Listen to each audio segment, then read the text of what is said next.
Hello, everybody. Welcome to SportsSkope. I'm your host, Robert Butler, on this 18th day of October. I tell you, folks, they're going really fast. Once you get into the season, this particular into the football season, that long wait through spring, after the finals and the summer, right? And then you start to get into the long June. July seems like an eternity. Then you get into August. You still a little bit of hype on the football and some preseason games, which are dreadful to watch. Then you finally get the Labor Day weekend, and then you breathe, and the whole season is over with. It's what it seems like to me, in my opinion. Welcome to Sports Scope again on this 18th day of October. Going to go over Tennessee, Alabama. That was a massive game. Not just my opinion. Their ratings, the ratings. I'll go over the ratings with you a little bit later. That was a massive ratings getter for CBS and college football. That particular weekend was huge, as advertised. Also, going to talk about the my Power Five. There have been some changes. Now, this is just week to week, and it was tougher to put in some of these teams because I still feel like they're not really that good, you know. But if you got a good record, Bill Parcells says you are what your record says you are. You in the NFL, not like college where you can schedule a bunch of cupcakes. In the NFL, you just do whatever the league, the commissioner, you play that schedule that's given to you. You know, you play the schedule that's given to you. You make adjustments when you're injured, and you have to adapt and overcome. That is what the NFL is about. It's the next man up mentality. So that's how I'll just put my Power Five in there. Going to talk about dome stadiums. Tennessee Titans get a new dome stadium, which puts them in the running to get a Super Bowl here in Nashville. Also, will put them. I was reading possible Final Fours. I'm not a big wrestling guy, but I actually know a guy that still watches wrestling. He's like 50. I don't know if I should admit that, but actually, Pat McAfee, he's a big sports personality. He's been into that. So that dome will be able to handle like WrestleMania and all that nonsense. But so that's going to be in Nashville. And I'll go over that, what that stuff really cost. And there's some interesting questions about stadiums, who funds what, is it really worth it, and whatnot. I'll go over that as well. But first, last night, I told you I really thought that this Charger team would win this game. Now, mind you, the Chargers have their own injuries. They got Joey Bosa that's out. They've got Rashawn Slater, their left tackle, is not playing. Rashawn Slater. So it's not Keenan Allen. Excuse me. One of the best route runners in the NFL is Keenan Allen. Can definitely sell you with that quick pivot step there. He was not playing in this game. Brandon Staley's a very shaky coach. I kind of question some of his calls, man. I mean, it seems like this team gets in fourth and short instead of just rushing the ball. And maybe that's because of Justin Herbert. Maybe that's something to do with his ribs still healing up, but he looks like he's handling it pretty well. But I don't know why they just don't simply call a quarterback sneak or direct snap to the running back rather than putting than rolling out Josh Herbert and making a play. Of course, they won the game, and I'm just telling you what I'm seeing from their perspective. But man, I tell you, Geno Smith, of all people, Geno Smith is fourth in quarterback rating right now. And of course, they're 3-3. They won. Don't think too much of that Arizona team. I do like the maturity of as far as throwing the football. As a football player, I like what I see from Kyler Murray. But as far as their coaching is concerned, their running game, their game preparation, I know that they're a better team than Seattle. And Seattle had control of that game early, and they never really let it go. I know you say, well, it's at Seattle, but yeah, Seattle's get rid of one of their best defensive players. Another player retired.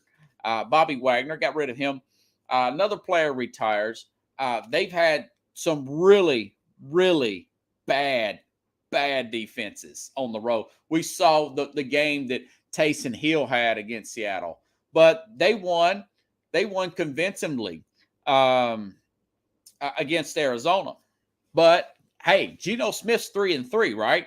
So you got Geno Smith's 3-3 on that team. They're fourth in QBR. He is fourth in QBR. He's taking advantage of Lockett and DK Metcalf, who just got a new contract, by the way. And then you look at Denver last night. Denver is 2-4, and Russell Wilson is getting, I want to say that most of their sacks came from him being in the shotgun. And one of them was up the middle, Pickles. It was a, my dad would call it a jailbreak. It was like a jailbreak sack up the middle. And now they're saying that he's got this bad hamstring and whatnot. But okay, but he's still making big throws in the first half. Remember when I was doing the show last night, the Broncos got off to a 10-0 start. Also, let me mind you, it just popped in my head, folks, that tomorrow, Kavarius Tears, he's not going to be on. University of Tennessee baseball player. He's had some stuff come up. He says he has a, let's see, says he has pretty hectic and infield and outfield meetings up at night. He said he's going to try to get on the program sometime around Christmas break or Thanksgiving break. Wanted to get that out. Plus, Jack Hirsch is not going to be on the program Thursday. So you're going to have me solo for the next 3 days coming up with content. And I really welcome the schedule. Just wanted to say that. I knew I was getting something off a little bit beforehand. Anywho, okay, so going back to Russell Wilson, he's 25th in QBR. He's getting sacked up the middle by the pass rush. And my thing about Nathaniel Hackett being over his head, one thing, their defense is still one of the tops in the league. They were first in the NFL against the pass. Very first in NFL against the pass. And they're not too far off against the run. Actually, I couldn't believe that. But you got to look at Wilson, and you got to look at Wilson does take some of the blame here. If you listen to guys like Colin Cowherd, Wilson's never done anything. He's never made a sin in his life. But the truth of the matter is they got up to 10-0 lead. So essentially, that was in the first quarter. Essentially, that is past your scripted plays. That's an observation that I came up with. So once you get past your scripted plays, then it's coming up to quarterback making a call, making a play, and executing it. A lot of that is going to go on Wilson. That is going on Wilson. Now, I don't know how good or bad, in air quotes, that a guy like Nathaniel Hackett is, but this team, his movement, they look a tick off, man. I mean, they still look a tick off. They play. Now, like I said, I predicted this, but now that it's already happened from last week, I got to explain why what I'm seeing here for this particular game. You know, I really don't like the way teams play from Thursday to Sunday. That being said, the Colts played well. The Colts played well. They scored 30-something points. That was against Jacksonville, but Jacksonville shut them out in week 2?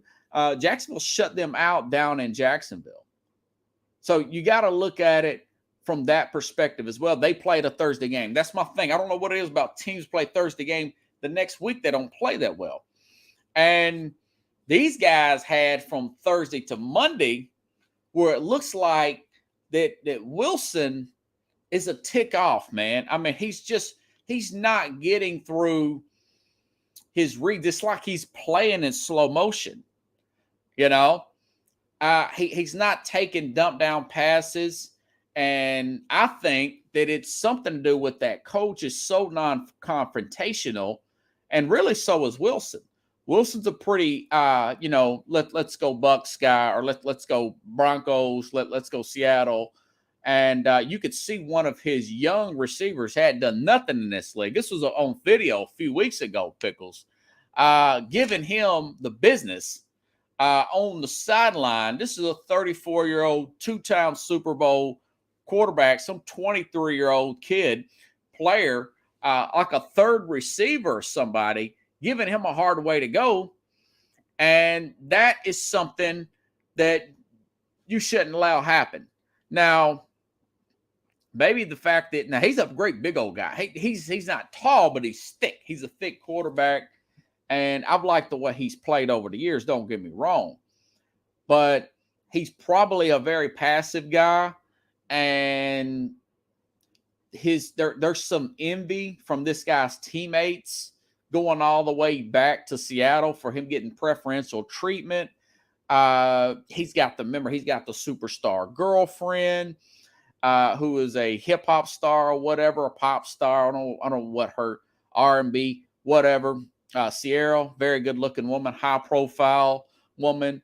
And there's some envy there from his teammates, which means there's a little bit of disrespect there that comes with that envy. Of course, respect is earned, and sometimes that may be having to get in one of those guys' face and get their rear end squared away. Like a guy like a Troy Aikman, a Dan Marino, a John Elway, even a Peyton Manning. Remember, he got into it with his center, Jeff Saturday, on the sideline when he's mic'd up. Peyton Manning's nickname is the Sheriff. So this is some things that's rolling. These problems with Wilson and criticisms of Wilson, I just took it as the guys are just being haters in Seattle. But he's so passive that those problems with his teammates from Seattle seem have come with him to Denver, if that makes any sense. And of course, you don't really have to like each other in life and be good teammates to coexist at work, but you really have to respect each other. There's a lot of people that in my job, I could not stand people that I manage, my managers, subordinates, right? That I could not stand, but they respected me and I respected them. And if they didn't, I was going to get it one way or another. One of us were going to have to go. Okay. And I'm a pretty quiet guy at work. I kind of mind my own business and I do my own thing. But quarterback position, you have to be somewhat vocal. You don't have to be crazy loud like Brady was on the sideline. And Keyshawn Johnson said he wouldn't have been talking to me like that. He's hollering at these offensive line. But you do have to be an effective communicator. Eli Manning's a pretty effective communicator, even though he was quiet. But that was his demeanor. But he did communicate with his players, with his teammates beside him. And that may be something with Wilson, and Pickle says there's no structure, no leader. So Hackett seems to be, you say, Robert, you're saying this every week because I'm seeing it on the field. The coach is supposed to set that standard. That is true. But at some point, the player is going to have to get the respect of his teammates. And it's usually earned. There was a linebacker one time, and I can't remember his name. He used to play for the 49ers. He played for the Raiders. And he's really a wild kind of Romanowski, Pickles. I remember him talking about playing with Charles Haley. And Charles Haley was bullying him around in practice. Bullying him, hassling him in practice. And he says that, I belted him about 5 times, talking about punched him. And then that stopped. That stopped. And you would think a 34-year-old, 2-time Super Bowl wouldn't have to do that. But his personality, with the fact that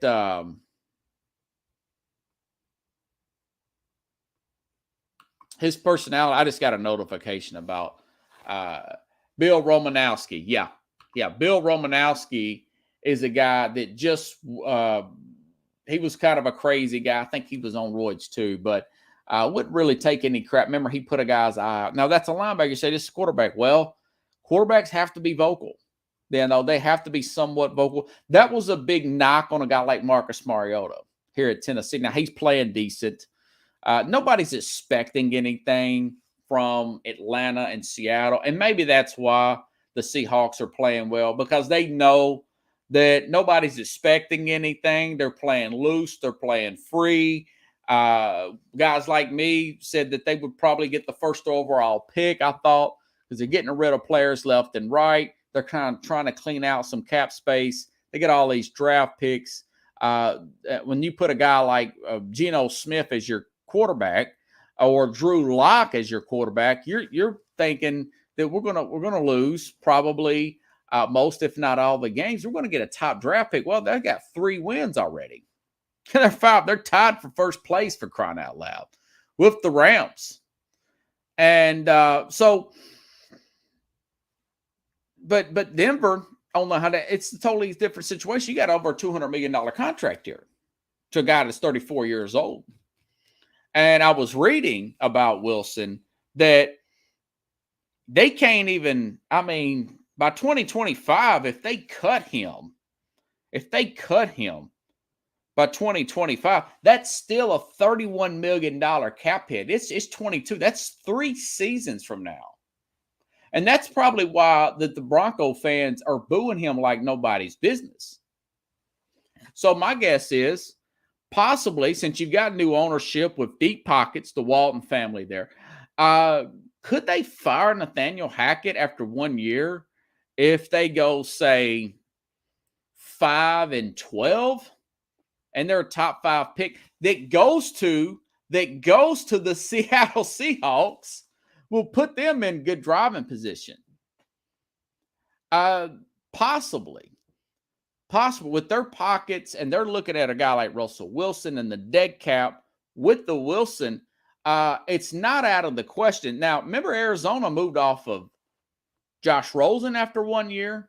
They moved off their head coach, I think it was Joseph, after 1 year. So it's a possibility that they could move off Hackett if they really think Hackett is the issue, and it's really just they got a bill of goods for Wilson, and the narrative that we all bought into, including the ownership and other general managers. I want to say Jim Irsay. I was reading some stuff on him. I didn't get a chance, folks, to get into that story deep enough, because I'm doing a lot of research, a lot of stuff on my mind today. But Jim Irsay was saying that he was saying something like, Daniel Snyder, there is merit for us to vote him out. They need 24 votes for that. But when I was researching Irsay about that story, which I'll probably talk about that tomorrow, the Daniel Snyder story, that he may get ousted out of the NFL, perhaps. And he's made some there's been rumors that he's gotten private investigators looking to other owners if he gets ousted or whatever. I digress. Jim Irsay, though, he supposedly was interested in Russell Wilson too, and they ended up getting Matt Ryan. Okay. And I want to say that Washington was also in that group, Daniel Snyder, right? But he was basically saying, I'd rather go to a team without an owner, that was at that time, without an owner, than go to a team with an owner with a bad reputation. So my point is, there were other teams that were convinced that Russell Wilson was still a top flight quarterback. He was on a bad team. He was taking a lot of salary cap space, and things got stale with Pete Carroll. Some of the Pro Football Focus ratings with some of their players were bad. They couldn't hold a defense. Their offensive line was terrible, and all that doesn't look to be true, except for their defense is still pretty bad. With a guy like Geno Smith, could be fool's gold, guys. We're only in week 6, but I have to tell you, what I see through the first 6 weeks of the season. Okay. So it's one of those things where you don't want to have, I don't want to put together a narrative when the story is still developing in my head. Okay. I don't want to put that in there because they are pretty good still defensively. They're still one of the top passing defenses. Look at how they held back that high flying Charger team. Held them to 19 points going into overtime. And that team, you could just see the talent just oozing off those players, particularly Justin Herbert, the way he moves in and out of the pocket. I think he looks like he's pretty much healed from that rib injury. I don't know how he's done it, but he has. And, not they beat a dead horse week in and week out, but Sean Payton's in L.A. He's been hanging out in L.A., doing some Fox work. And part of me thinking he is chomping at the bit to get that job, because that job is Super Bowl action. Because you're in year 3, I want to say, with Herbert. Next year will be year 4. That could be a year you could go after Super Bowl. And also some observations in that game. J.C. Jackson was benched in that game. Their top free agent cornerback, not acquisition. Now, of course, Khalil Mack was probably their biggest acquisition, I think, in the offseason. But you look at J.C. Jackson, they got over $10 million from the I don't know, maybe more than that. I can't remember. He was a free agent over from New England. And now I'm reading that New England's corners are doing better than he was. So a part of that was that the Belichick, and that's another argument I can bring on tomorrow, that Belichick was being disrespected, and now he's starting to look like Belichick again. He just likes to work out the new kinks. He's always working to get better, So I'm not in love with neither one of these teams. There's still there's more promise, obviously, in the Chargers because they look like they're just faster and the offense flows more fluidly from Herbert versus the Russell Wilson team. Okay. So it is a very, very slow start there for the Denver Broncos. And I don't know if it's going to get any better anytime soon. Melvin Gordon was benched. He's got fumble problems. Javonte Williams is out. He's out for the season. Now they've got Latavius Murray. Looks decent there at running back. Still got a decent receiving core. From the left side, he wasn't getting blasted really that much. And that was from his they lost his left tackle. They're getting blasted right up the middle with him coming out of the shotgun, which means he needs to get communication with his hot reading Russell Wilson. So all that is it's his pocket awareness, and obviously that's coaching as well. But there's certain things that you got to know as a quarterback, particularly as a vet, of where to change out, know where your hot read is, and get rid of the ball. Sound like an expert, right? I'm just listening and repeating what I'm hearing.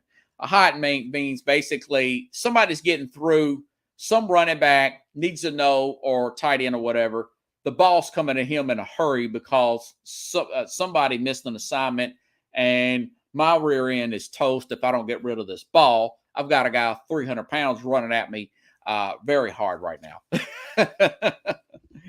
So all that is my observations for last night's game, which leads me now to my Power 5. Okay. All right. So the Power 5 here, obviously Buffalo's number 1. I know a lot of these ranking systems will put Philadelphia at number 1. Philadelphia does not have a loss. They've got a lot of speed and everything on offense and defense. But Buffalo getting that big road win at Kansas City, it's really hard to say that is a that is a bad team. I mean, again, they're top 5 in both offense and defense. No other team is top 5 in both. And they're pretty close to the top. I mean, like number 1 and number 2, I want to say. In total, we're talking total defense. And again, we talked about this yesterday. Devin Singletary, 17 carries. That is something you want to stay with if you're Buffalo. You don't want to forget to do that. We know what Josh Allen can do. I don't like Allen doing as much running. I know that hurdle looked cool on TV. He could have got hurt with that hurdle he did. I mean, I'm really cutting for criticism here. I really have to look hard for criticism with Buffalo. Pass rush, defensive coaching, offensive play calling, quarterback play, wide receiver play. I was looking at this view online here from Gabriel Davis on Twitter. Somebody put a view. Actually, it was Gabriel Davis himself, and it's showing the referee camera view, and the ref is showing, and it's an outside, like an eagle-like view of it, and you could see the ball running through the air. In other words, he had thrown that ball way before he was even close to that spot. Very good timing route between Josh Allen and Gabriel Davis. Perfect 6 touchdown there. But yeah, they played really well on both sides of the ball. Look at their resume. They beat Tennessee, who's leading their division. They beat Kansas City, who's leading their division. And they beat Baltimore. At one time, they were leading their division too. So those are 3 big wins. So if you want to do strength of schedule, if this was college football, you still got to put them at number 1. Yeah, they did slip up against Miami for a number of reasons, particularly on that short week game. But and they had a chance to win that game. They had 5 starters go out. Excuse me. During the game, folks. Oh, sorry. Should be getting tired this early. So, anyways, still got them at number 1. Yeah, Philadelphia number 2. Obviously, that was a really good win. They did not blink once they gave up 17 unanswered. They go right back down, get a score. It seems like when they feel really challenged, they just put it in turbo gear. Turbo Man, right? Remember that from Jingle All the Way movie with Arnold Schwarzenegger and Sinbad. Very funny movie. Anyways, but they put in turbo move and then they get the lead right back. And then they never gave it up again. Went on and beat Dallas. They're 6-0. And they're still 8th in defense, 5th in passing defense, 10th in run defense. They're playing really well. Again, I would load the box on them, do like what coaches call that mush rush, and I wouldn't make a Jalen Hurts throw to beat me. He would have to, and he may do it because AJ Brown, him and AJ Brown have a lot. They've been very loud in the offseason, and they've backed it up so far. Nick Sirianni, I heard him. A little soundbite of him. Now, this is something a negative. This is a criticism. He's hollering, how about them Eagles? How about them Eagles? Trying to mock the Cowboys. Being cocky like that, what goes around does come around. He was acting a little cocky in a post cameras in front of not the post-game press conference. Kind of heard him say that, and I thought, okay, that sounds very Bill O'Brien, something like Bill O'Brien would do. Keep that in mind. Because that sounds like a guy whose emotions are really high and really low, and you're going to hit a low point at some point this year. They're not going to go 17-0. They're not. They got a bye week this week, but they're not going to go 17-0. And Pickle says, double AJ Brown, put him in the box. Yeah, see him hit Devontae Smith. See what they can do with Dallas. And they may be able to do all that. They may be able to do that. And I would make Jalen Hurts beat me. Because I've watching him from college. He has made some good throws. He's getting rid of the ball pretty quickly. But he's not standing back there and going through reads, though. It just feels like that Brown seems to be getting open.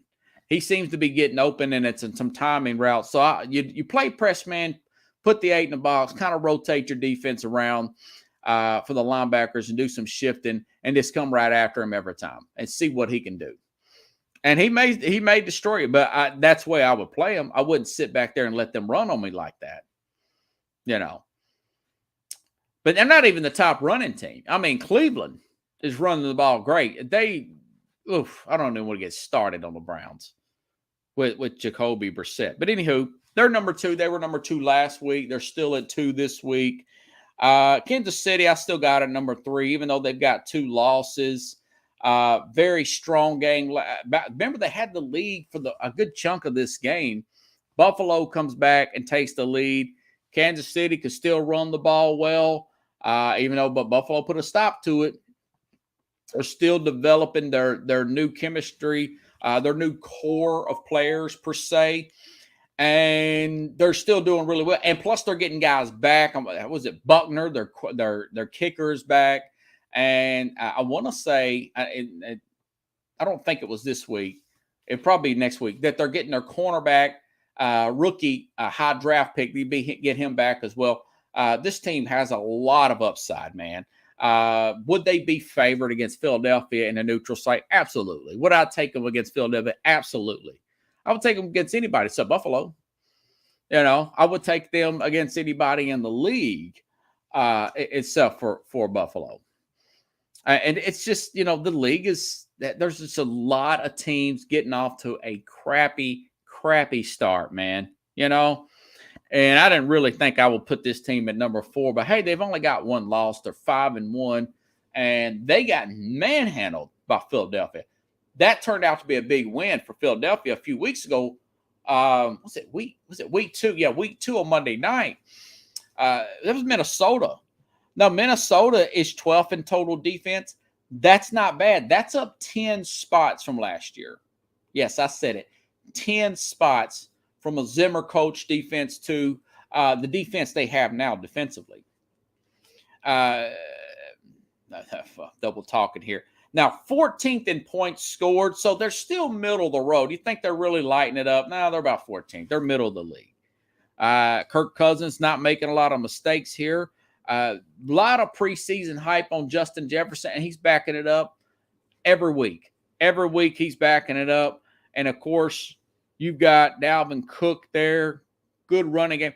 Heck of a win there. That was a good win. Miami still got a lot of good defensive players there. Good running game themselves.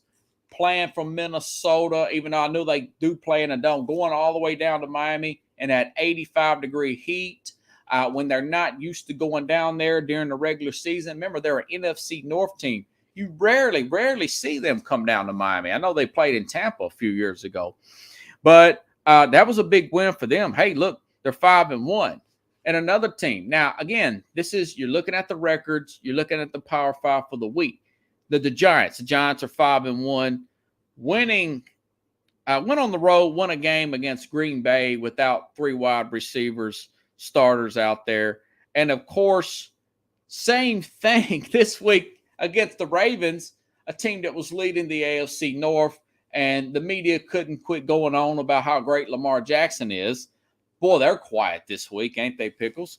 But, man, I mean, down 10 points again, except this was in the fourth quarter. They were down 10 points at halftime to Tennessee in week 1. Come back and win both games. Saquon Barkley, second in the league in rushing. And their second half adjustments have been really well, done really well. Brian DeBall here.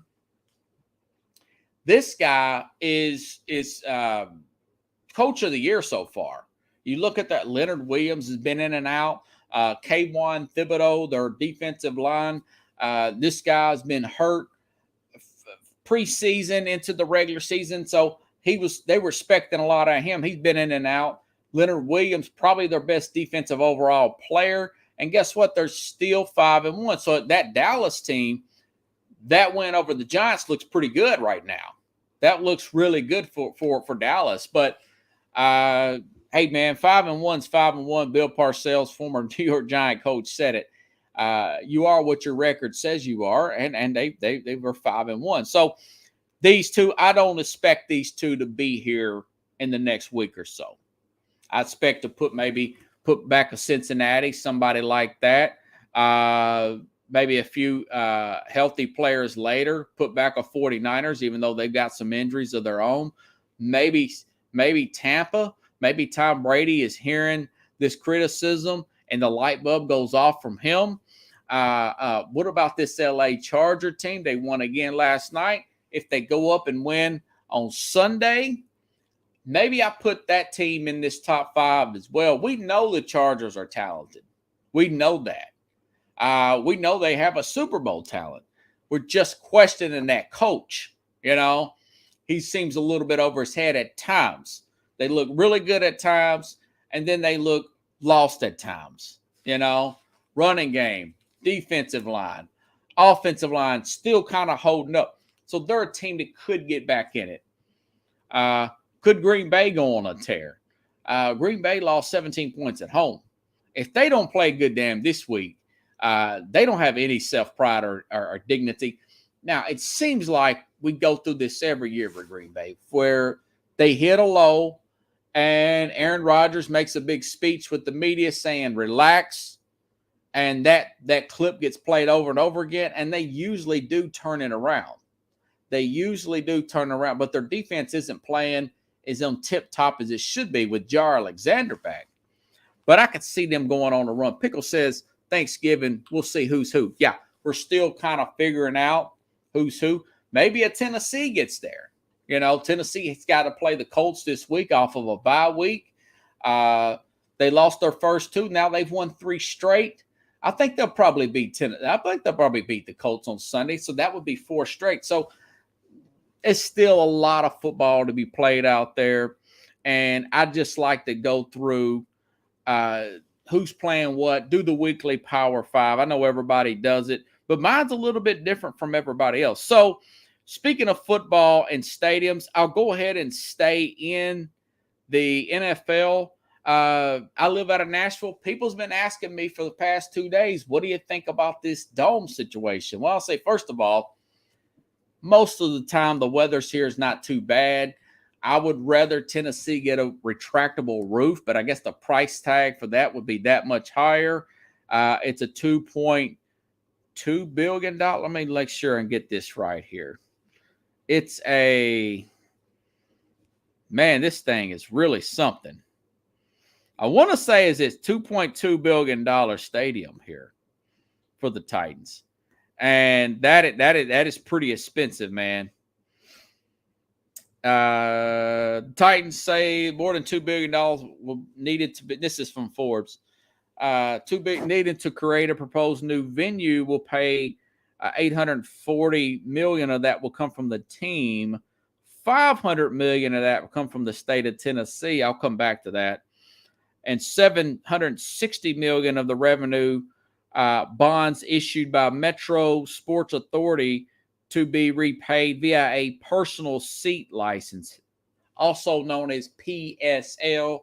You play ahead, you get that seat license added up too. So, yeah, and the mayor here says that essentially none of this tax money is not going to come from what did he say? Mayor John Cooper is this guy's name. I don't keep up with our mayor. I keep up with the national stuff. I don't hardly keep up with our mayor here. He says that the new stadium proposal protects Metro taxpayer money, single dollar that would be spent elsewhere as far as core priorities, education, and public safety. In other words, they're not going to take away from the schools or the police department budget to put $500 million of the stadium. So my question would be, what money is that $500 million going to come from? So what money? And Pickle says it $2.5 billion before it's finished. So you have a chunk of it that the ownership is going to play, right? And then you have, what did I say? 700 is going to come from 800 something and 700. So you're up to 1.5. and then you go up to 2 from the taxpayers. So I did some research, and this took me a long time because I was curious, because people have been asking me about what I think of this sort of thing. Now, I do think it's good to have a Super Bowl here and all that stuff, but when I start to think about asking the taxpayers to pay, what other business asks the citizens of their new community to have the city pay for their building? So these owners, they asked me to, okay, so you're the owner and you're asking me, taxpayer, to build your building, okay? Then you're going to charge me a premium for parking at your building. Then you're going to charge me 3 times as much for refreshments. Not to mention, you're going to charge me tickets for the game as well. So, and then I looked up, how much does this bring as revenue? How much money does this stuff actually bring as revenue? And there was a investigative.org site, pretty interesting site.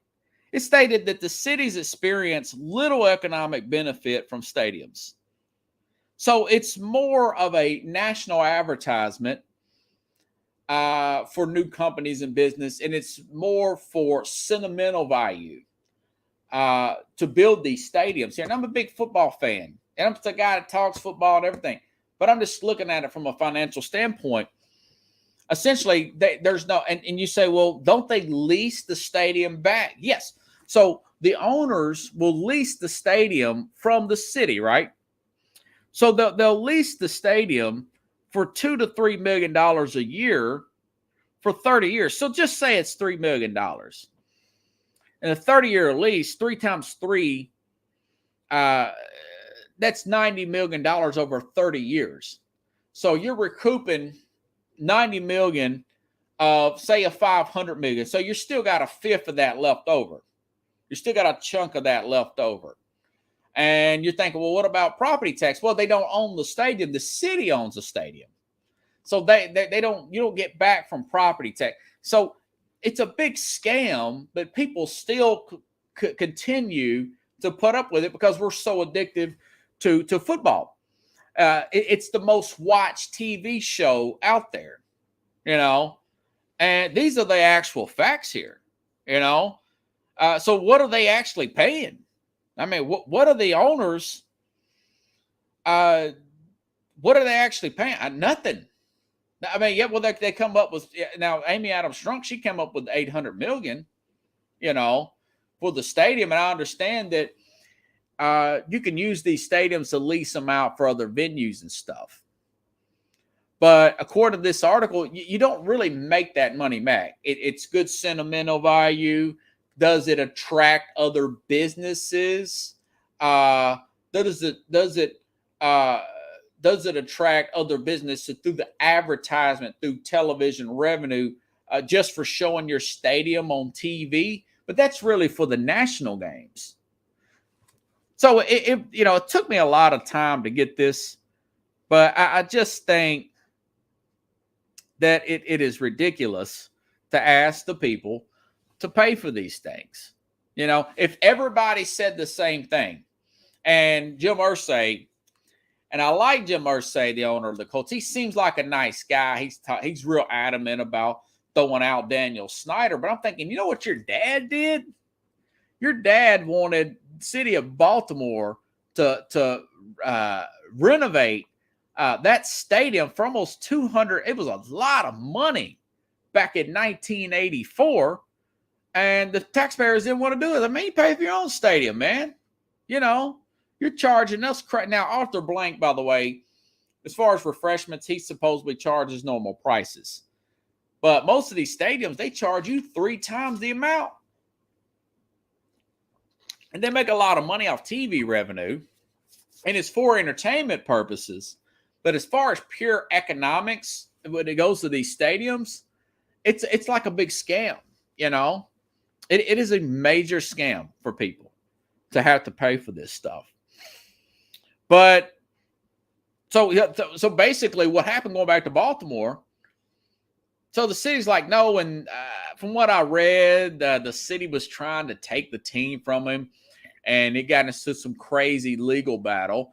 And the taxpayers were not going to pay to renovate his stadium. So he up in the middle of the night in March, got a bunch of moving trucks up there. They moved to Indianapolis. They moved to Indianapolis in the middle of the night and just left them high and dry with an empty stadium. They left and the Ravens. The Baltimore Colts didn't get another team until 1996? And you know what happened with them? They took Cleveland's team. And then Cleveland finally got a team. But, seeing, for a long time, the NFL was considered a nonprofit. And these guys, and of course, later on, this was only like 15, 20 years ago, I found this out. It's considered a nonprofit. And then later on, they started paying their own bills, man. So I don't like that aspect of it, of these stadiums and everything. I just don't like that. And I'm starting to figure now to the guy who owns Walmart, one of the family, the owner of the Rams. Now, he paid for the whole stadium. Now, he did up and leave town, though, and St. Louis sued him because he broke his lease and all. Now, he paid that. He settled that suit. So he paid that out, and he did build his own stadium. No taxpayer money. So kudos to the owner of SoFi Stadium. Kudos to him. But, these guys can pay for their own stadium, man. I know a lot of these owners don't have that kind of liquidity, which is just cash on hand. Yes, you're going to have to borrow some of that, but you're making a lot of money each year. I want to say it's up in the hundreds of millions, something like that. Pay your own stuff back. Most of these owners have other businesses outside. Pay your loan off, get it taken care of, and let the people. Now, of course, I'm okay with cutting them tax breaks as you are competing like that. I'm okay with that. I'm okay with, hey, man, you want to bring up here? This will be great for the city. Put a lot of hype on the city, a lot of advertisement to the city. We'll cut you a break. We're not going to tell these people over here to foot the whole bill.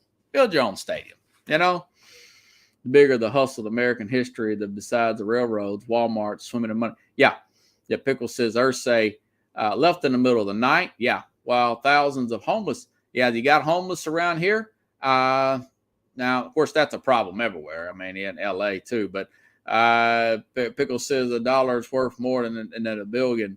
The dollar tomorrow. Yeah, and so it's just the flip side. Yes, they're going to get a Super Bowl here. Remember the Titans? They had the who did they have here? They had the draft here. So they're going to get a Super Bowl from this. They're going to get the Final Four. It's just going to be more growing pains for the city. But overall, I like it, but I don't like that part of it. I don't like now I'm starting to get older and reading about taxes and all that stuff. That is a scam. And enough people around the country in these bigger cities need to ask, okay, Walmart don't tell us to renovate their building. We're buying from Walmart, okay? We're making them money. So you fix your own buildings, okay? Anywho, like Forrest Gump said, that is all I have to say about that. You know what? This was the best game of the week. Pro and college, going back to football, the games itself. Tennessee beat Alabama, first win in 15 years over Alabama. Both of these teams were undefeated in 1989. That's the last time they played when they were both undefeated at the second Saturday in October or third Saturday in October, whatever. And now Tennessee is number 3. But Fox Sports put out a stat here. Fox Sports says the only one team in the country that could say has 4 ranked wins this season is Vol football. So you can make a case. You can make a case for Tennessee to be number 1 in the country. You could make that case right now. you know. And I did that off the top of my head before I read that stat. I was thinking about it before I even looked up this stuff. I've had some signal problems here at my place. That man, I think Tennessee's got the best resume. I knew they had a better resume than Ohio State, considering the fact Notre Dame got beat by Marshall, right? And you look at Alabama, they beat Alabama, who's been up and down. And you look at Georgia, who they beat. They beat up on one really good, a decent Oregon team. And they're national champions and all. But, I mean, they beat teams like Missouri and who they play last week, Vanderbilt. So the resume is better for Tennessee, right? So you can make that argument. So as we talked about on Friday's program, Josh Heupel is that was the biggest win of his whole career. That is a legendary. That is a staple in this guy's career.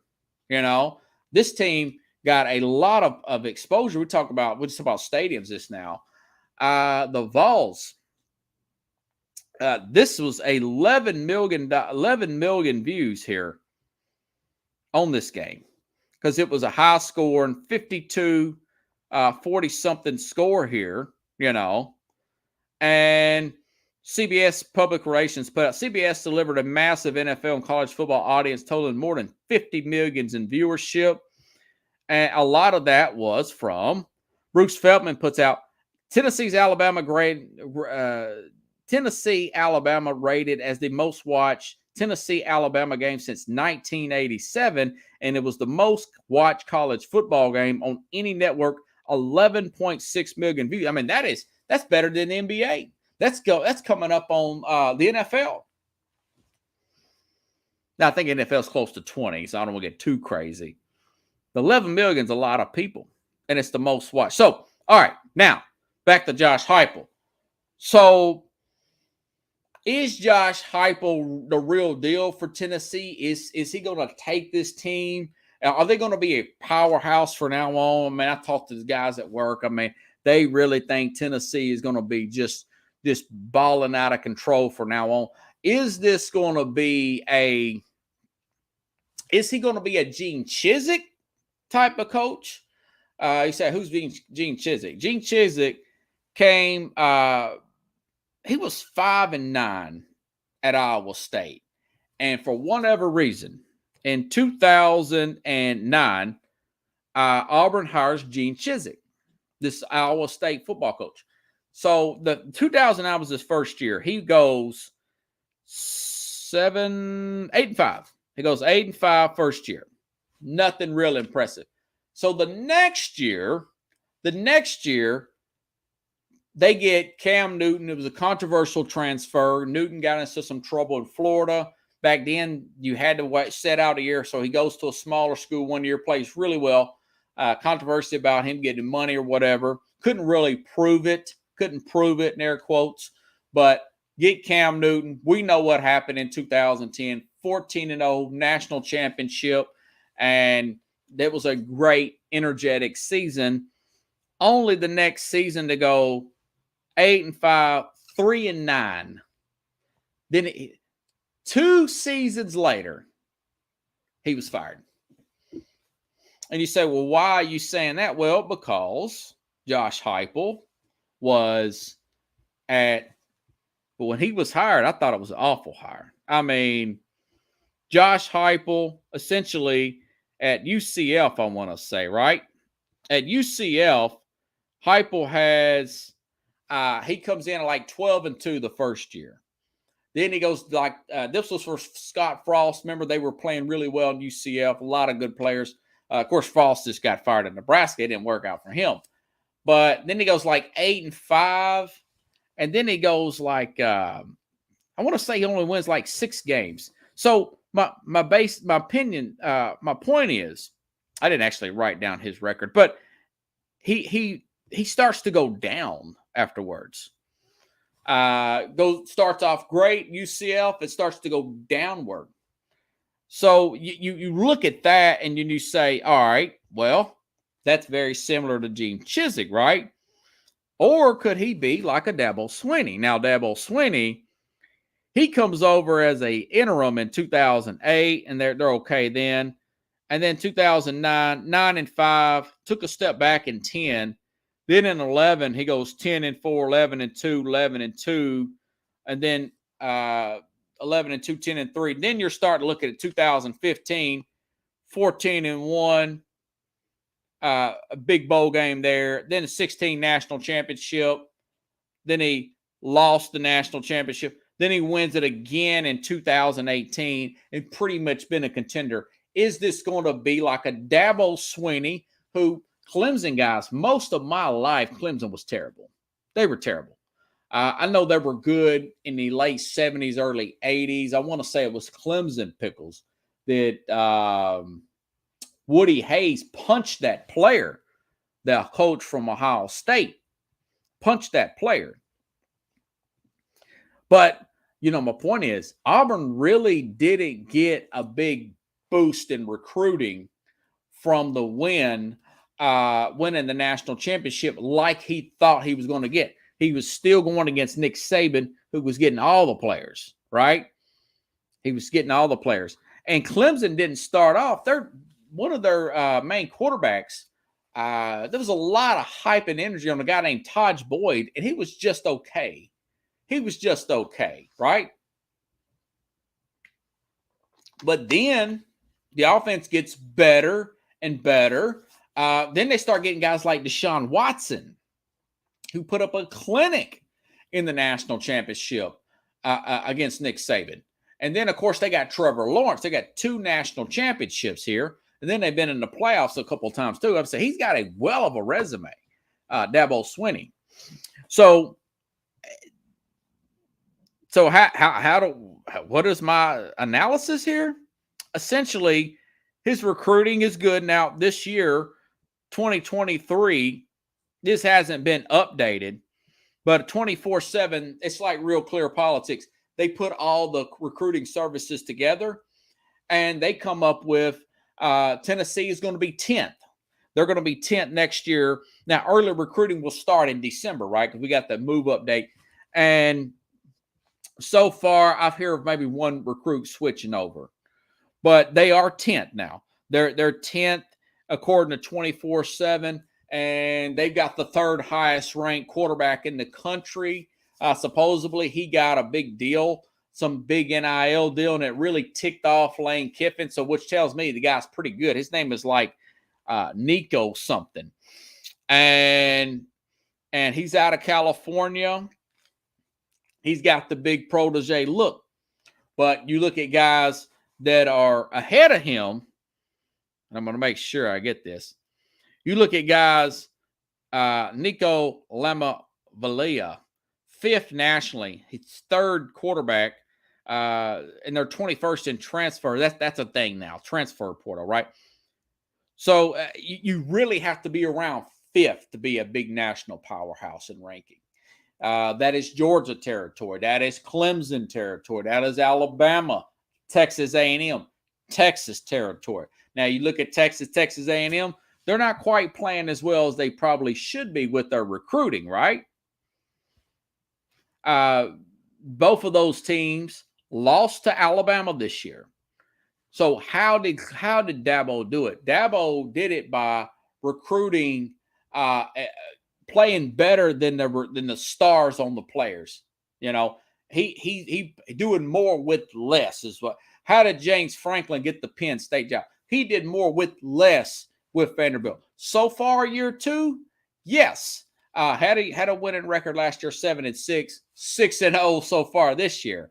Doing more with less, but doing more with less has to come out in recruiting. So far, not yet, but close. He's got a 10th ranked class. You want that class if you're a Tennessee fan. If you want to test, you want it to jump to about 7-5, preferably 5th this year. If they win the national championship, that's a big if. That's a big if. They got T. Martin this week. I think they'll be okay. And then they got Kentucky. Then they got Georgia. That's the big one. But Kentucky's good. Kentucky's got a 1st-round draft pick, a quarterback, So you have to ask yourself, because it's very close to Gene Chizik, right?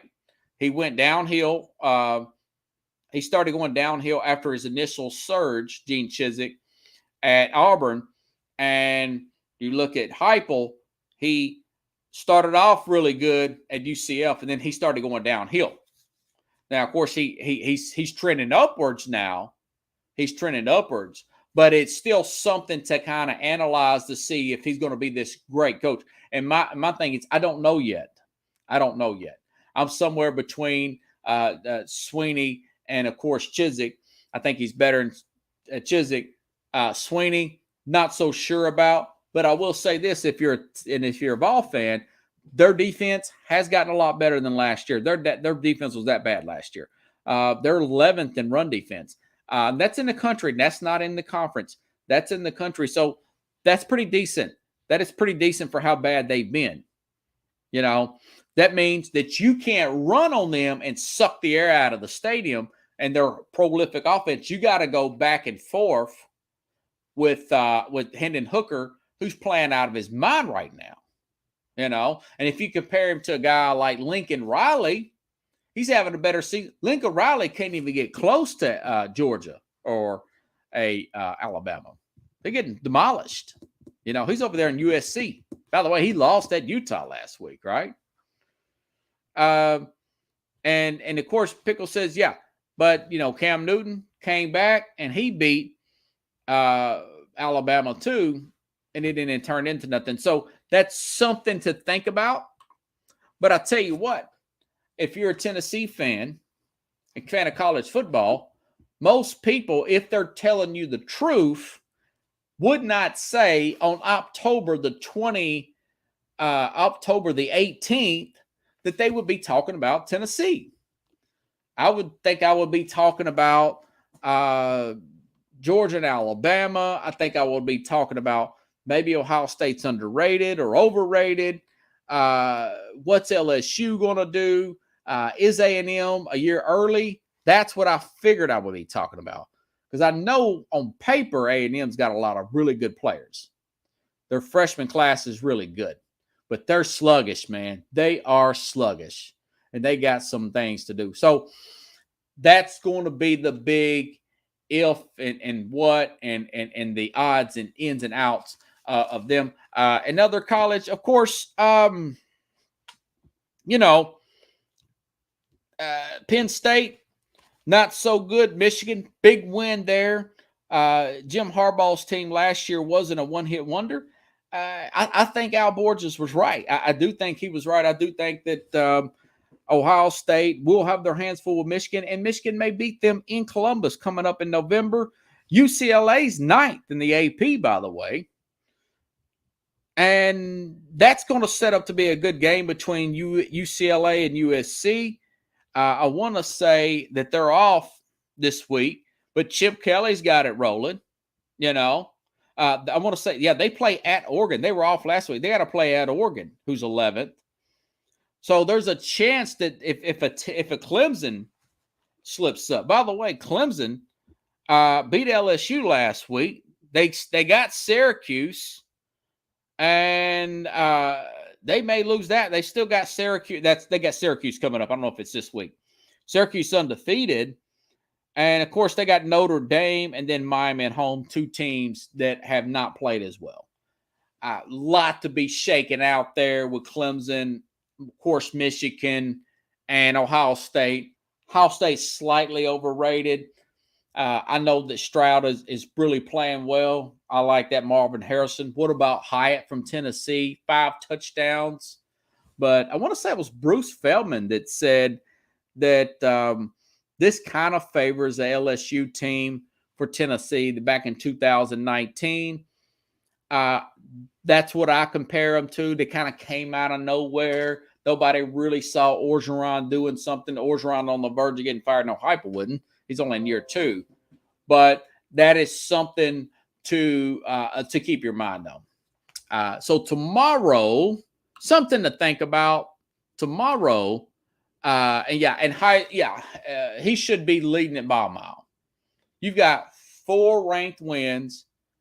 You beat last year's Heisman Trophy winner. You beat the greatest coach of all time. You have a top 3 win.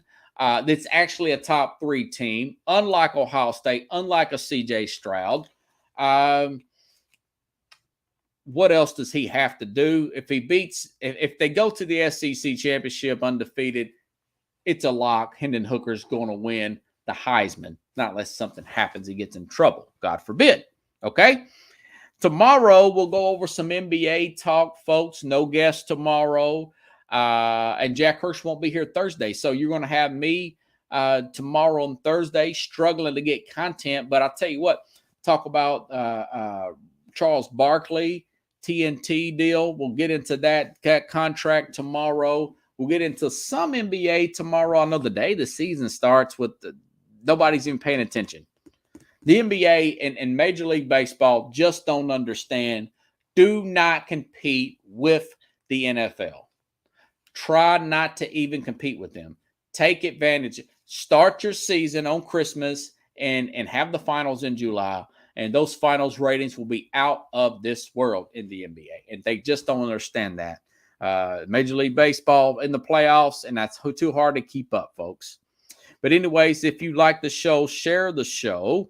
I will be back on tomorrow, same place, same time, around 7 p.m. Central Time. I forgot to do my commercial. I'm still going to start doing it in the middle. So when I post my show, people won't think that I'm posting the same show over and over again. I'm actually posting different programs. So we will try that again tomorrow. I will see you tomorrow, 7 p.m. Central Time, same place, same time here on Sports Scope. Appreciate it, Pickles.